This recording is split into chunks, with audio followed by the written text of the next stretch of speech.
يا أيها الذين آمنوا إذا نودي للصلاة من يوم الجمعة فاسعوا إلى ذكر الله وذروا البيع ذلكم خير لكم إن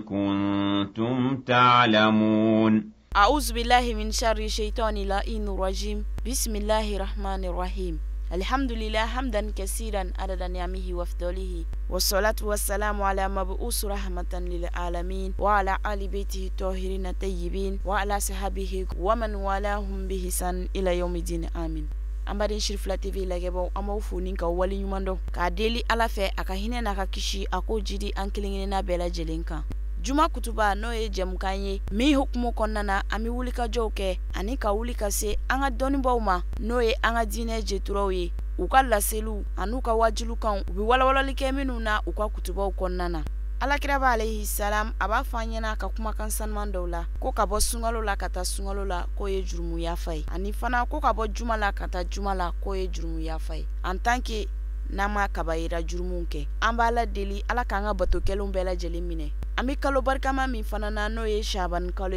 ya rabbi ami bato minun ka kono ami saraka minun bo akono ala bato minun bi ke akono ala kana fo abarajiula kalo barkama min fana no bi sensela kana no ye sungalo ka kalo indo herela ni ngabo herela ala ko jira ambela jelena anga bi juma kutuba konnana ambi nyarela ukab misri bala misri mi nuba wele nyarela charbon misri anga almamba no ye Sheikh Mohamed Lulale misri wole balen ko fe ay kutuba minun soro nini awkaje anko shiriya shunit le taka segi aba sununya comme na fo ambe nyebola salo sungolo temena anyo ke angongo kalo tan kele kalo tan fla saban tan sabana ya ere mebi e ka ye don shuni ko duguje o temena ka teme fo imato anache fo na kera pango kele ani nyawawa wa ala fene na kada ya bo yira ma de la ma min kada ye na kada ye fene aywa abi ma do ja yella comme na fo do ya e salo olu ma garjiga nyinanta yella wa sebe ala ye aka nyinanta fene di doma o chama opma ala ka nyo ye ba o fe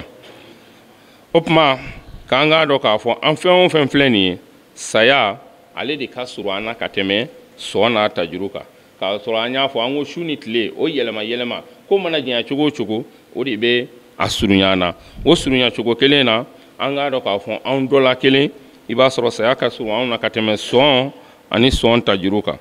opma jana man nyanga ta fene o fene be ka jidi do be ka farauka na o yetle re gonia laje ama fo tle do be fara gonia ka ni jana man nguna gane opma ala kotaba emi ntai ala kotai ni matubi kabika ala kotala ibi ala soro ibi ta ala soro nye puma mina oba soro ala dimine ndu ikoro ala ka dimine te kumala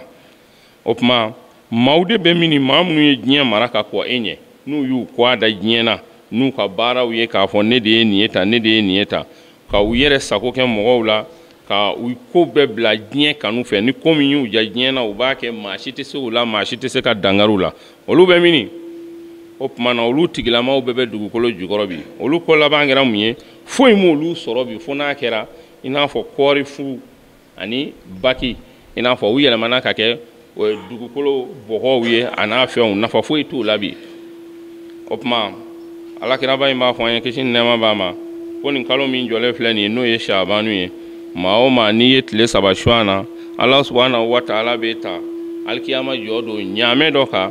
nyame me munumunu ni ite jigin ga bwa ka fiyo wa ka ti jigin ali jinena opma nga bi kutumba apme ka pman nefe na ma fo aywa ko ala ka barka do anga batokeluna ala ka barka do anga batokeluna ama yini ala fe ala ka dine deme ala ka dine deme ala jugu ala ko halaki ala ka anga dugu ke dugu la here mai ala ka anga dugu ke dugu basigile ko ka ta se jodo ma maamunu mba fe ka jatige wale ya oni fe on taka sanga duguma ala ka olutugu nyoni ka bwanga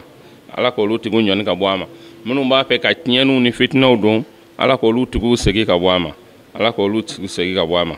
opma ala ka ma deme maamiya ka dine deme ala ka ma deme maamiya ka dine deme ala ka ma halaki maamiya lase ka tieni lase ala ka dine ma wassalamu alaikum wa rahmatullahi ta'ala wa barakatuh.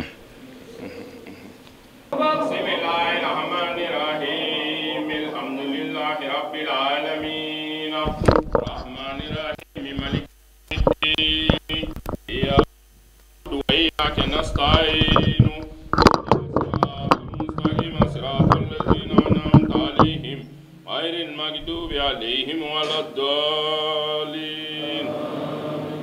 يسبح لله ما في السماوات وما في الأرض الملك القدوس العزيز الحكيم والذي بعث في الأميين رسولا منهم يتلو عليهم آياته ويزكيهم ويعلمهم الكتاب والحكمة وإن كانوا من قبل لفي ضلال مبين وآخرين منهم لما يلحقوا بهم وهو العزيز الحكيم ذلك فضل الله يؤتيه من يشاء والله ذو الفضل العظيم مثل الذين حملوا التوراة ثم لم يحملوها كمثل حمار يحمل أسفارا بئس مثل القوم الذين كذبوا بآيات الله والله لا يهدي القوم الظالمين قل يا أيها الذين هادوا إن زعمتم أنكم أولياء لله من دون الناس فتمنوا الموت إن كنتم صادقين ولا يتمنونه أبدا بما قدمت أيديهم والله عليم بالظالمين قل إن الموت الذي تفرون منه فإنه ملاقيكم ثم تردون إلى عالم الغيب والشهادة فينبئكم بما كنتم تعملون يا أيها الذين آمنوا إذا نودي للصلاة من يوم الجمعة فاسعوا إلى ذكر الله وذروا البيع ذلكم خير لكم إن كنتم تعلمون فإذا قضيت الصلاة فانتشروا في الأرض وابتغوا من فضل الله واذكروا الله كثيرا لعلكم تفلحون وإذا رأوا تجارة أو لهوا انفضوا إليها وتركوك قائما قل ما عند الله خير من اللهو ومن التجارة والله خير الرازقين الله أكبر الله أكبر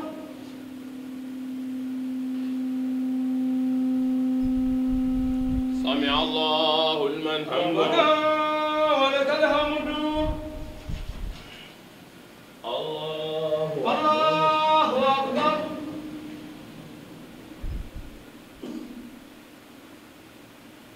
الله أكبر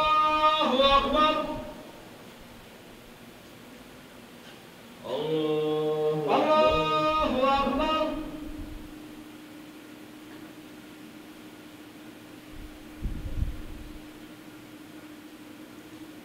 الله أكبر الله أكبر بسم الله الرحمن الرحيم الحمد لله رب العالمين الرحمن الرحيم مالك يوم الدين إياك نعبد وإياك نستعين اهدنا الصراط المستقيم صراط الذين أنعمت عليهم غير المغضوب عليهم ولا الضالين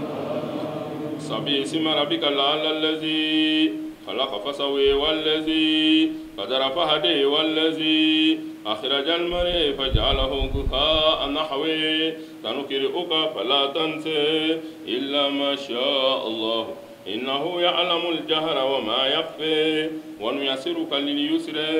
فذكر نفعت الذكر سيذكر من يخشى ويتجنبها الأشقى الذي يصلى نار الكبرى ثم لا يموت فيها ولا يحيى فتفلح من تزكى وذكر اسم ربه فصلى بل تؤثرون الحياة misiri welew balen kɔfɛ alimam ka kutubaw balen kɔfɛ an bɛna gɛrɛ alimam na k'a ɲininka a dakuruɲɛ fila la a yɛrɛ ye jɔn ye a kalanw a y'a sɔrɔ cogo di ani fana diɲɛ ko bɛɛ ye sababuya ye alimamiya in sɔrɔla sababuya min na ani gɛlɛya min b'u kan misiri in kɔnɔna na. Ne tɔgɔ ye Mohamed Wulale nka n bɛ wele Maame ayiwa alhamdulilayi n bɛ se ka n da don n ka kalan na an ka kalan fanba kɛra duguma kalan de ye. An bɛ luga kitabu kalan an ka cɛkɔrɔba bolo an nana to la bon madrasa ko in nana kɛ an fɛnɛ an tugura madrasa in la an y'o fɛnɛ kɛ fo ka se o dan na an sɔrɔla k'a tɔ kɛ an bɛ denmisɛnninw kalan nka hali kana se sisan ma an b'o denmisɛnnin kalan na an y'o yɛrɛ daminɛ depuis 87 88 fo kana se sisan ma an b'o denmisɛnnin kalan na ne ka kalan n y'a bɛɛ kɛ n ka cɛkɔrɔba yɛrɛ bolo a Sheikhul Marhum Alhaji Mohamed Soso Haidara ne ye n ka kalan bɛɛ kɛ ale de bolo bon an ka kalan bɛ kɛ tuma min na an ma taa arabu jamana na an ma taa fɔlɔ an kɔni y'an ka kalan bɛɛ kɛ so kɔnɔ a yɛrɛ bolo an bɛ luga kitabu kalan bon ani fiqhu kitabu an kɔni ye luga kitabu kalan ka taa makama nu shuaraw ni fɛn ninnu na ani bunma ibn daliya nu an y'olu fɛnɛ kalan bon fiqhu la fɛnɛ sheku kallu arsala ani lashmawi ani irshadi an ye olu fɛnɛ kalan a yɛrɛ bolo an bɛ maa wɛrɛw kalan o la an kɔni ka kalan fanba taara luga ani diinɛ fanw bɛɛ lajɛlen fɛ an ye olu de kalan ale fɛ ayiwa alhamdulilayi ni alimamiya in sɔrɔ cogo min na komi kabini yɔrɔ dira quartier mɔgɔw ma k'u ka kɛ misiri ye ayiwa alhamdulilayi u taara ɲini ka cɛkɔrɔba de fɛ kabiri fɛn a kɛra depuis 2000 ko u ka cɛkɔrɔba kan d'u ma n ka na seli n'u ye o y'a sɔrɔ yɔrɔ yɛrɛ kɛnɛ jalan don foyi jɔlen t'a la an bɛna seli n'u ye o la maaw bɛ bɔ a kalama ko misiri don an kɔni tor'o la ten dɔɔni dɔɔni ka wele da fo ala nana jɔli nɔgɔya fo k'a jɔ ten k'a ta fo 2000 la fo sisan ayiwa alhamdulilayi n b'a alimamiya in nata a kɔni sababu sɔrɔ quartier mɔgɔw de y'a bɔ u yɛrɛ la ka taa an ka cɛkɔrɔba fɛ yen k'a ka di olu ye cɛkɔrɔba ka ne d'u ma ne kana seli n'u ye quartier mɔgɔw yɛrɛ de y'u bɔ u yɛrɛ la a sɔrɔ sababu kɛra a fɛnɛ ma gɛlɛya don a la a fɛnɛ ye yamaruya di ko n ka na an y'a daminɛ ni fitiri ni safo ye o labanna ko ka seli fana ni lazara fara kan o fɛnɛ farala kan o labanna ko ka fajiri fara kan o labanna ko k'a k'a bɛɛ lajɛlen yɛrɛ ye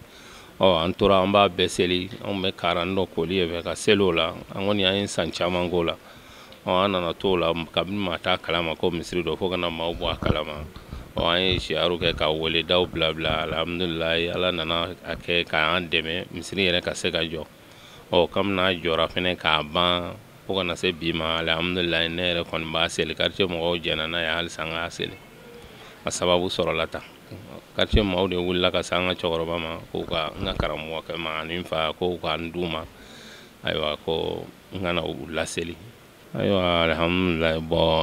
gɛlɛyaba t'an kan nka komi n'a fɔ min ye entretien ko ninnu ni fɛn ko ninnu ye tiɲɛ yɛrɛ la tuma dɔw la an bɛ se ka gɛlɛya sɔrɔ o de la an bɛ dɛmɛ weleda tuma dɔw la k'a weleda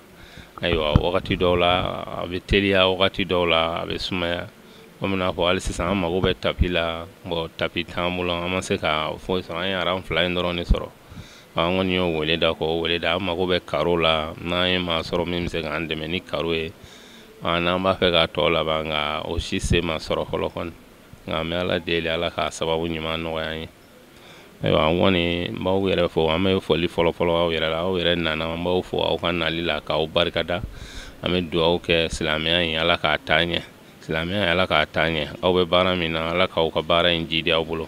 ala k'a kɛ kɔrɔta y'aw bolo ala k'a kɛ wasa y'aw bolo ala k'a kɛ dɛmɛ y'aw bolo ala k'a kɛ dɛmɛ y'aw bolo k'a kɛ diinɛ dɛmɛna ye ala k'a kɛ kɔrɔta y'aw bolo k'a kɛ diinɛ kɔrɔtala ye